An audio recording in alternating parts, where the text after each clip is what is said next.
that. It's not going to sit right on my plate. So again, I'm just going to cut a nice little flat spot.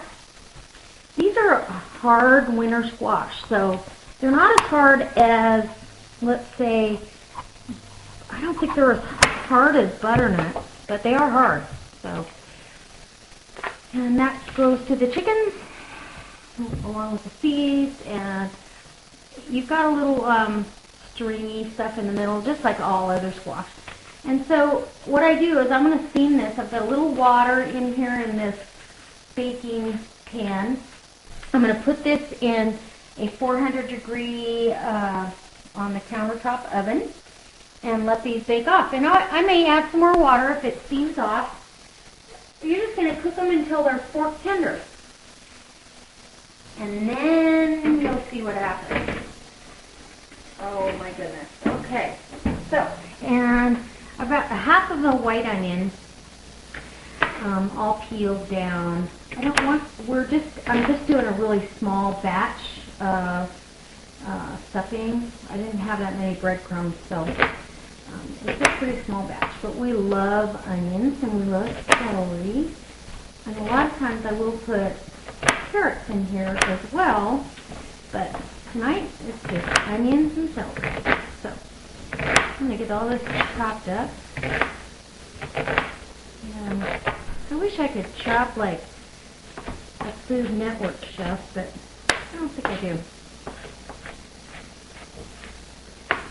Alright, so you just need a rough chop on it. It's, you know, we're going to saute this down so it's going to soften up and oh, yummy. And I buy organic celery. Celery is one of the worst things for pesticides. It really holds on to it. If you research it a little bit, it's not a good thing to have pesticides in your body, number one, but celery really, it's one of the ones they spray all the time. So they get those giant big things of celery. Well, that's all fine and dandy, but it's covered in chemicals, so I don't want it. I buy my organic celery at Costco, 3 at a time. It's like $2.29. So it's not out of my price range. It's delicious. I know there's no chemicals on it, and I love it. So this is more than I want to do now that I look at it. So I'm going to scoop up half of this onion, just because this is the amount of breadcrumbs I have. I put cranberries in here, some chicken bouillon. I'm doing it an easy way tonight.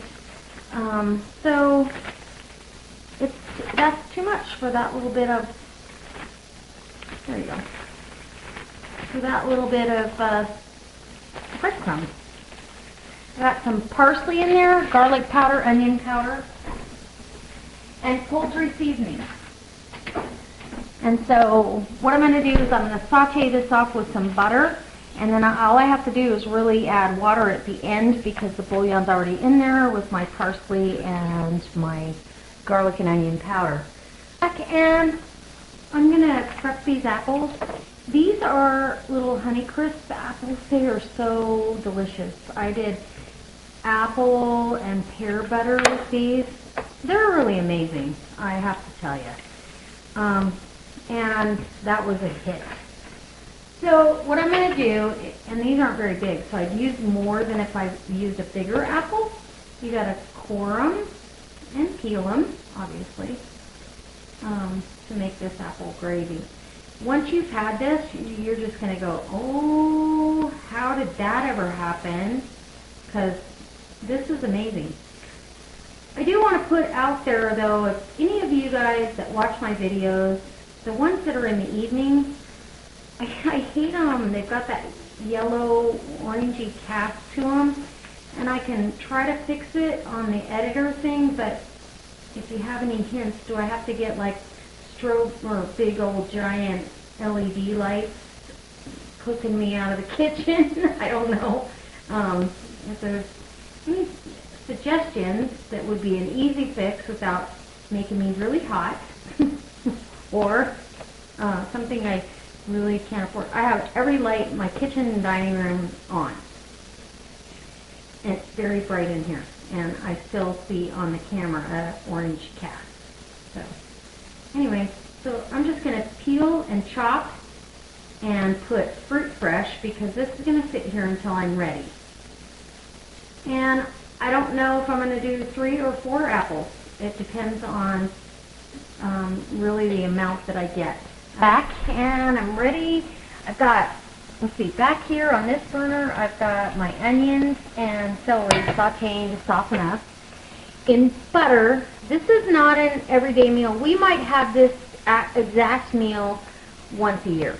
So it's okay to have butter once in a while. This is our free day from diet and you know what else. So over here, I've got my cast iron heating up to grill up my pork steaks. And I wanted to tell you my secret weapon in my breadcrumbs and stuffing. I only had a half a bag of breadcrumbs. So if you get this turkey rub around Thanksgiving and you can't get it any other time, it's Emerald's turkey rub. I've tried to duplicate it. I haven't quite perfected it yet, but it's amazing. It's like Thanksgiving in this little jar or shaker.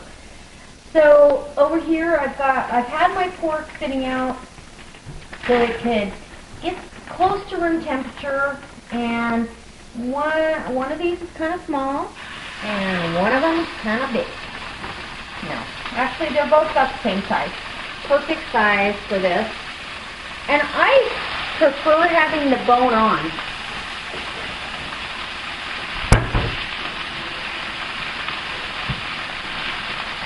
Wash my hands.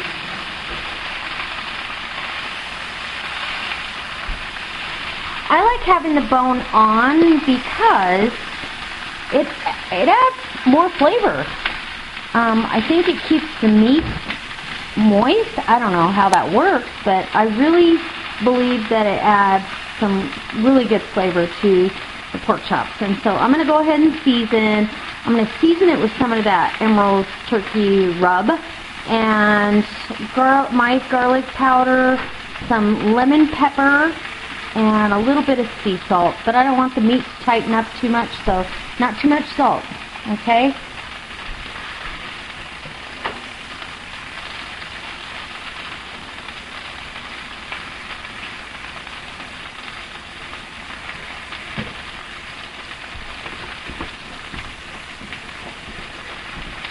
My husband is excited for this meal. It's going to be good.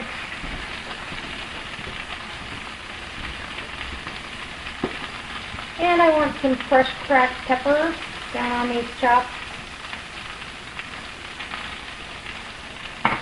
I'm going to do, normally I would do my, and I actually might, now that I think of it, I might wait till those chops are done and they're resting and do my apple gravy, but I don't know. For time's sake, I think I'm going to stick with the pan. So I'm melting some butter over here. Butter again to saute my apples with. I only used 2 of those apples. It was plenty. So I'm good with that. The acorn squash are in the oven cooking, and we are getting with this program. It's getting. Now I need to turn my chops, I think.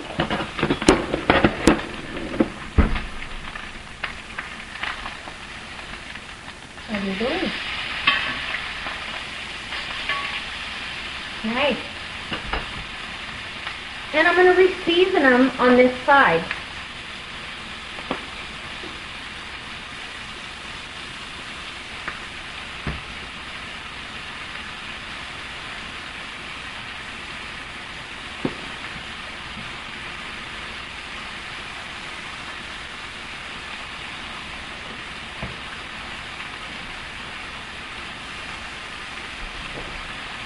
If I wasn't in kind of a hurry to get it all put together and good, I would probably do the gravy, the apple gravy in that pan to get up some of the good, little brown bits that are going to be in that pan. I don't know. It's just a toss-up. I need to saute these apples, and it all takes time, and I just want to be done. My husband is really hungry, so, you know, one of those things. What do? I'm going to make my gravy. I'm actually getting pretty close. Plating. I'm just going to add, because I only had about 2 tablespoons of butter in here, equal fat to flour. So I'm going to add 2 tablespoons of flour, and there we go. And the apples are nice and soft, and you're just going to do exactly like you would do if you were doing a roux.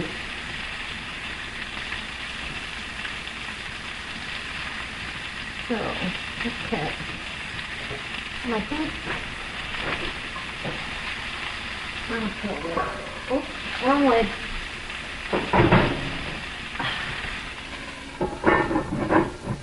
Oh, now it's much quieter.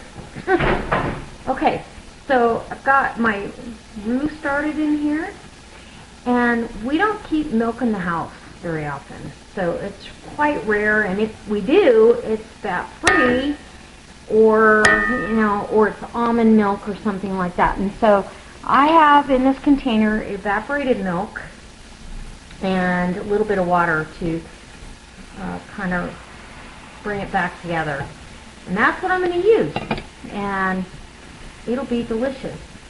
So I just add that in and let this kind of come together with everything. Yummy! Alright, you guys, finale, finally, I'm going to open up a jar. Nice seal. And somebody was concerned with my water bath canner today, that they had never seen that, and you know, and that's cool. I had never seen it either, but it works great. I've been using it for a couple of years.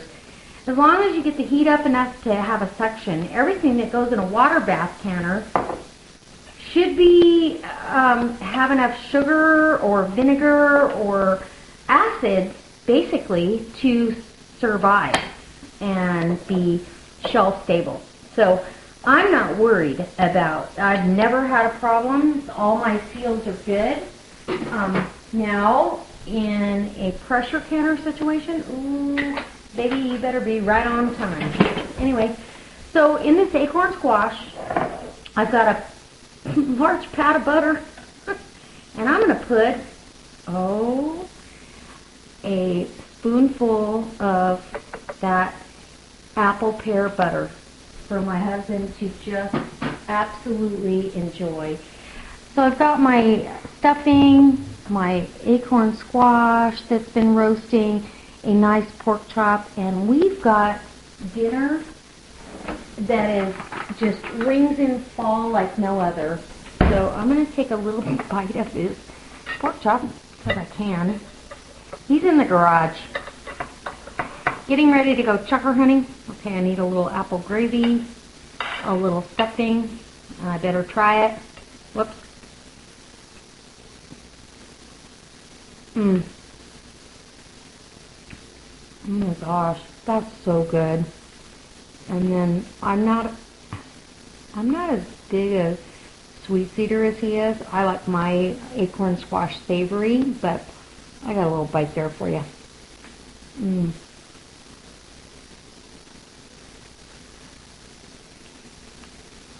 Oh my gosh, that's amazing.